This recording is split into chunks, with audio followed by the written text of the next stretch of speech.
The vanishing nobody noticed. In the fall of 1987, a quiet town deep in the Appalachian Hills vanished, not with an explosion, not with panic, but with silence. The town was called Sentinel Hollow. A small, insular place with no more than 130 residents, it was known for little more than a post office, a diner, and an old covered bridge that crossed a river no one could name. On September 14th, the Postal Service flagged the town as undeliverable. By September 21st, no mail trucks were dispatched. Phone numbers associated with the town were marked disconnected or not in service. Police records from neighboring counties show no calls made in or out for over 3 weeks. Then the maps began to change.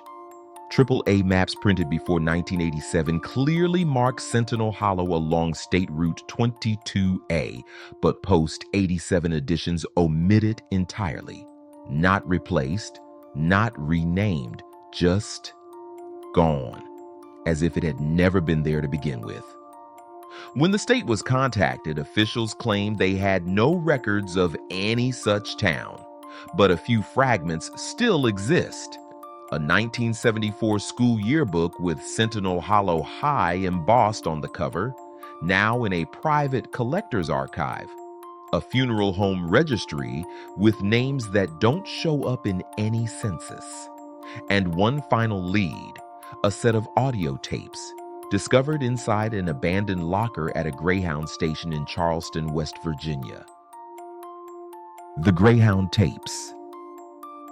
The locker had been sealed for over 30 years, its key lost in a drawer during renovations. When it was finally opened, inside were 7 cassette tapes, a small journal, and a Polaroid photo of a covered bridge surrounded by fog. On the back of the photo was written, "If you find this, I'm probably gone, but don't listen to tape 4 unless you're ready." The tapes are dated between August 30th and September 13th, just days before the official disappearance of the town. The voice on them belongs to a woman named Emily Holloway, who says she was visiting her aunt in Sentinel Hollow that summer. Her voice is calm at first, clear, almost relieved to be out of the city and back somewhere quiet. But by tape A2, things shift. Emily starts to describe strange behavior among the townspeople. Silent gatherings in the church basement, identical dreams shared by multiple residents, and local children who stopped speaking entirely. In one entry, she says the clocks in her aunt's house stopped at 3:17 a.m. every single night and stayed frozen for exactly 11 minutes. Then the sound of static begins to interfere with her voice. Tape 3 includes the first real moment of fear. Emily whispers, "There's a man standing outside the house. He's not moving. He's been there since dusk. I don't know if he blinked." Her breath quickens. She says she tried to call her father, but the phone didn't ring. Not even a dial tone. Just silence. And behind it, something faint. A radio broadcast repeating the same phrase over and over. "Return what was taken. Return what was taken." Emily's final journal. The journal that came with the tapes is mostly water damaged. Pages are stuck together, ink is blurred, and what's legible is written in a hurried, jagged hand. But one entry stands out, dated September 12th, 2 days before her final tape. Everyone's eyes are wrong now. Black, not like pupils, but like absence. Aunt May won't answer the door. She just sits by the fireplace and watches nothing. Something is happening here. Something old. Then she writes a list of symbols, 11 of them, sketched crudely but precisely, like she was copying them from somewhere. We've had experts look at them, no match, not to runes, alchemical signs, or known glyphs. Emily's last tape cuts off mid-sentence. Her final words, "If anyone hears this, I wasn't supposed to..." That's the end of the physical trail. But it wasn't the end of the story. A pattern in the shadows. Emily's tapes might have been dismissed as the ramblings of someone unstable, if not for one detail. Her mention of 3:17 a.m. in an obscure FBI file from 1976, declassified in part under FOIA. There's a reference to a study called Echo Window, a government-funded program allegedly monitoring fringe energy anomalies along the Appalachian Trail. One report notes that between 3:15 and 3:18 a.m., certain devices near a site in eastern Kentucky, less than 60 miles from Sentinel Hollow, would pick up spikes in electromagnetic distortion consistent with time displacement. The report was redacted nearly in full.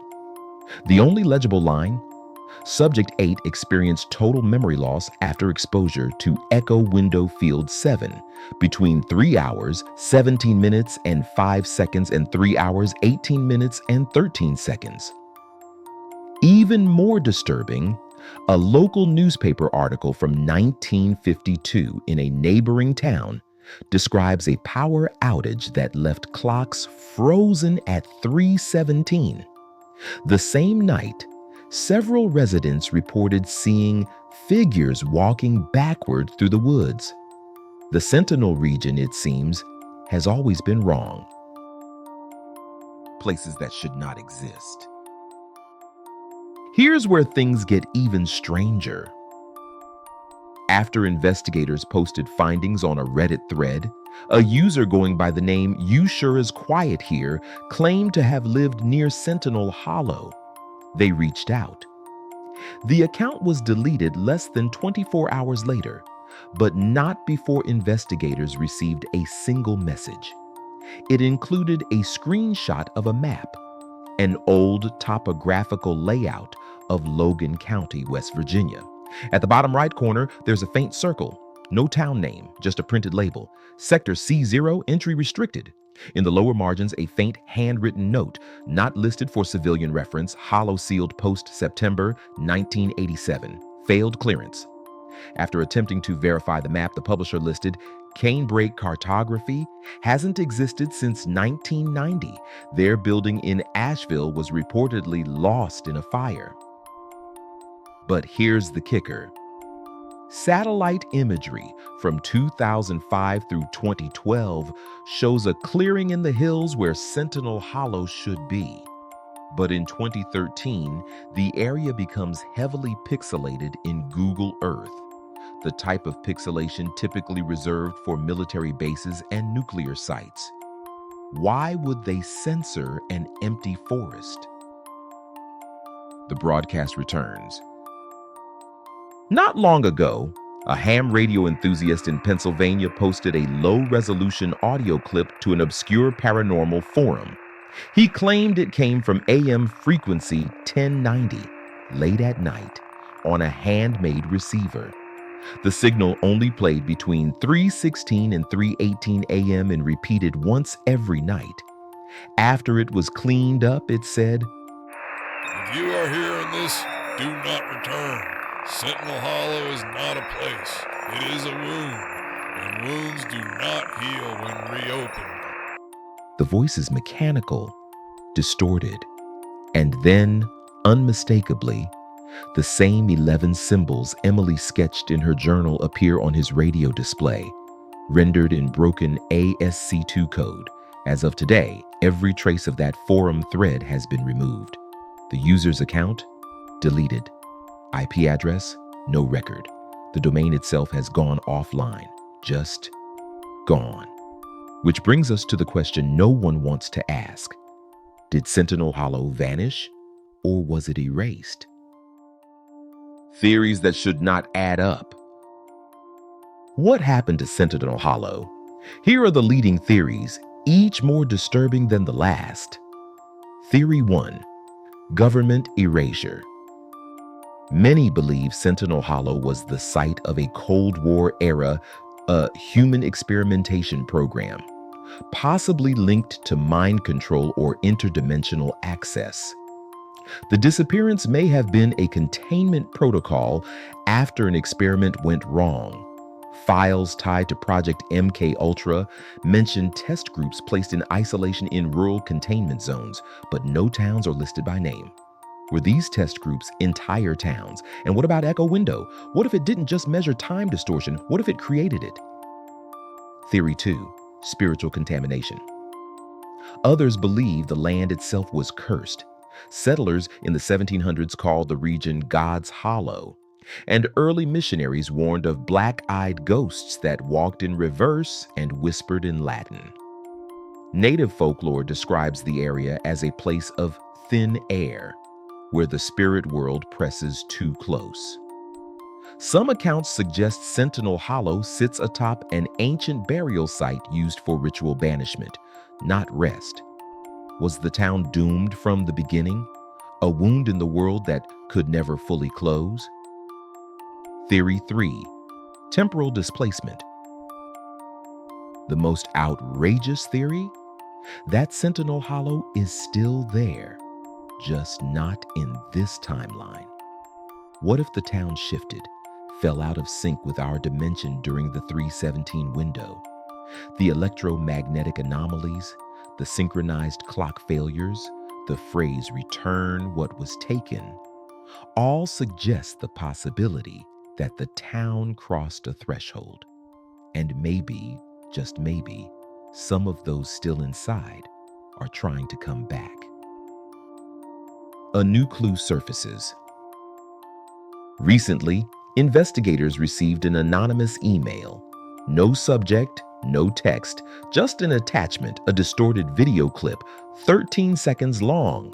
It shows a foggy bridge, possibly the same one from the Polaroid. The camera shakes. A figure walks into frame. They're barefoot, wearing a dress, standing still in the mist. Supposedly, at the 11-second mark, their eyes reflect like polished obsidian. The clip ends with a voice, faint and scratchy, barely audible beneath the static. Sentinel Hollow is not gone. You're just not looking correctly. Supposedly, the file was hosted on a burner link, or it's already been taken down. We've reached out to multiple investigators through multiple contacts for the footage. Hopefully, we'll show it to you in our next video. So now you know the story. But here's what we don't know. Why were those tapes hidden in a bus station 300 miles away? Why did all government records of the town stop exactly in September 1987? Who is broadcasting at 3:17 a.m.?